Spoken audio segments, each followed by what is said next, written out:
Queridos irmãos, neste quinto domingo da Quaresma, nós iniciamos já este momento mais próximo de preparação para a celebração da Páscoa do Senhor. No passado, esta semana que segue o quinto domingo da Quaresma era chamada de Semana da Paixão. E daí se criou essa tradição de cobrir a partir do quinto domingo da Quaresma as imagens das igrejas, para que os nossos sentidos não fiquem perdidos com aquilo que neste momento é periférico. E que nós voltemos os nossos olhos, sejam os olhos da carne, sejam os olhos da alma, para aquilo que é central que nós iremos celebrar na Semana Santa. O mistério da paixão, da morte e da ressurreição. As leituras que seguem de hoje para frente vão focar exatamente no mistério da vida de Cristo, que é o centro da nossa vida cristã. E nesse domingo, a liturgia da palavra coloca diante dos nossos olhos a meditação do mistério da ressurreição, ainda que de modo antecipado. Não propriamente a ressurreição de Jesus, que nós celebraremos na Páscoa, mas a ressurreição de Lázaro, que de algum modo aponta para o mistério da nossa ressurreição e também da ressurreição do Senhor de algum modo. Na primeira leitura nós ouvimos Deus pela boca do profeta Ezequiel fazendo uma profecia. Assim fala o Senhor Deus: ó meu povo, eu vou abrir as vossas sepulturas e conduzir-vos para a terra de Israel. E quando eu abrir as vossas sepulturas e vos fizer sair delas, vocês reconhecerão que eu sou o Senhor. Deus está nos fazendo uma promessa. Vai chegar o dia em que as nossas sepulturas serão abertas. O dia da gloriosa ressurreição. Isso nos dá a ocasião de meditar um pouco desse mistério da nossa fé, da fé da igreja, que é a respeito do futuro escatológico que nos espera. Todos nós, inevitavelmente, meus irmãos, por causa do pecado, morreremos. A Escritura nos diz que a morte é consequência do pecado, mas ela não fazia parte do plano originário de Deus. Deus não criou o ser humano para a morte.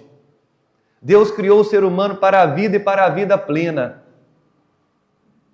É por isso que no Evangelho é tão comovente ver Jesus, já diante do túmulo de Lázaro, que ao ver ali a tristeza de Marta, de Maria, das pessoas que circundavam o túmulo de Lázaro, ele mesmo olha para aquilo com grande comoção e começa a chorar. Chorar porque ele não nos criou para a morte. Chorar porque ali, no sepulcro de Lázaro, Jesus enxergava a cada um de nós. Jesus enxergava a nossa morte.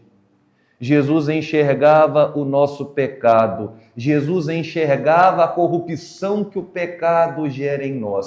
E ele chora por cada um de nós, porque ele não nos criou para isso. É por isso que o coração do ser humano, por mais que nós creiamos na vida eterna, sempre sofre com essa experiência da morte. Porque dentro de nós existe um desejo de viver para sempre. E esse desejo é muito legítimo.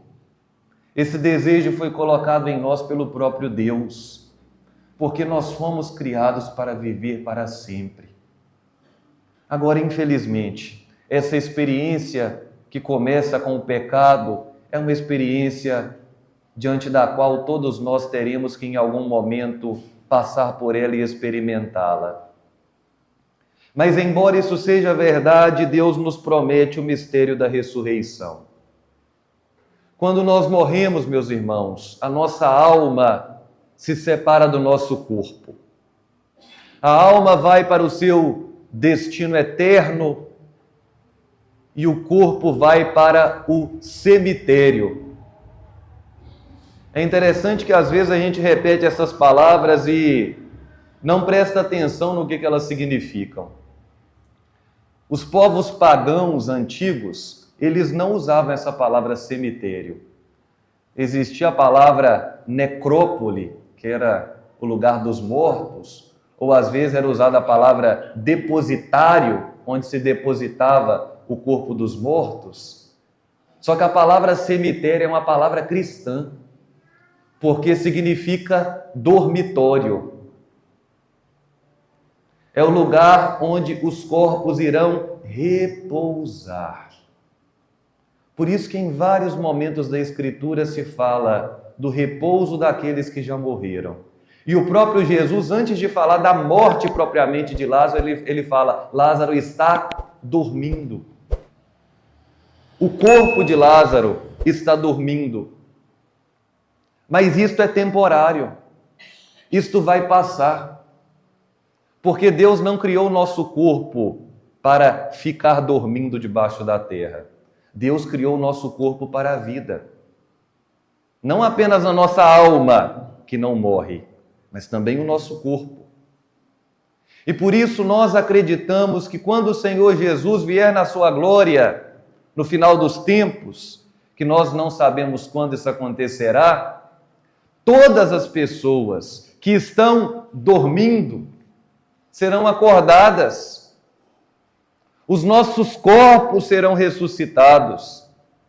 Aquele cemitério de Alvinópolis ali vai ser uma festa. Padre, mas como isso é possível? Os corpos com o tempo se decompõem, apodrecem, esfarelam. Sim, é verdade.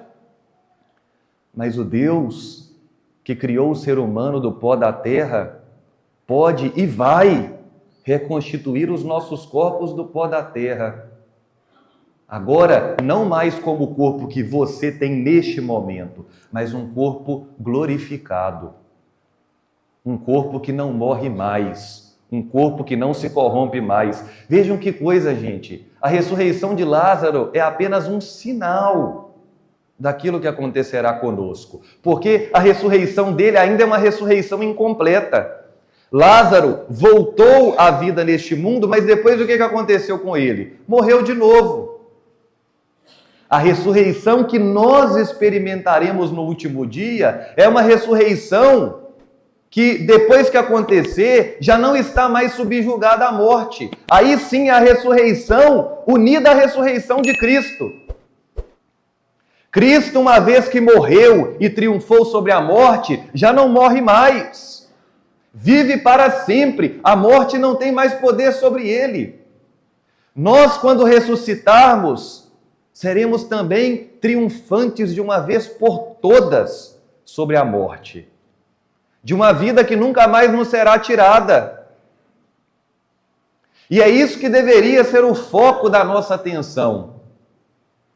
As pessoas ocupam muito tempo da sua vida pensando como vai ser o dia da sua morte, como é que eu vou morrer, será que eu vou sofrer, será que a minha morte vai ser tranquila, será que eu vou viver até os meus 80, 90, 100, 110 anos? Gente, isso daí não importa. Entre quem morre, sei lá, com 50 anos de idade e quem morre com 110, sendo muito generoso, tem uma diferença aí de 60 anos, que passam com um estalar de dedos. Entre uma criança que morre e um idoso que morre, isso aí é um estalar de dedos. O que importa realmente é a eternidade, que é uma realidade que nunca passará. A ressurreição, ela acontecerá com todos, mas o destino daqueles que ressuscitam será muito diferente.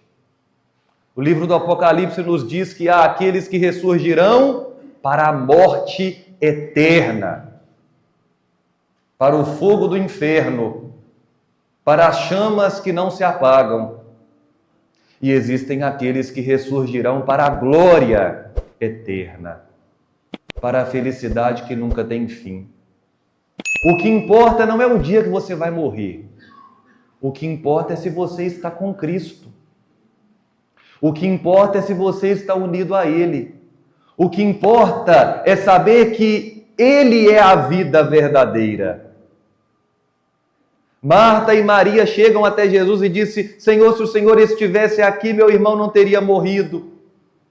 E Jesus disse: minha filha, eu sou a ressurreição e a vida. Quem está comigo, mesmo que morra, viverá, de uma vida eterna, de uma vida que não tem fim. E aquele que crê em mim não morrerá jamais. Jesus está falando da glória imperecível do céu. O que importa é crer nele, é estar com ele. Não é o dia que você será visitado pela morte, meu irmão. Porque alguns dias a mais ou alguns dias a menos, não importa, você não fugirá desse dia. Agora, se você está com Cristo, isso aí faz toda a diferença. Porque antes de Cristo querer ressuscitar o seu corpo e te levar para a glória do céu, Cristo quer, em primeiro lugar, ressuscitar o seu coração. Quer ressuscitar a sua alma, que talvez esteja morta, que talvez esteja adoecida, que talvez esteja se corrompendo sem que você se atente para isso. Você que está muito preocupado com o dia da sua morte, com as doenças do seu corpo, se preocupe com as doenças da sua alma, com essas doenças que podem nos separar da graça de Deus, com esta miséria chamada pecado, que não apenas nos adoece, mas nos mata interiormente. É isso que pode realmente nos separar de Deus, e é isso que deveria ser a preocupação da nossa vida. Eu estarei com Cristo no último dia, ou eu serei apartado dele? Eu serei chamado para junto da glória de Cristo no último dia,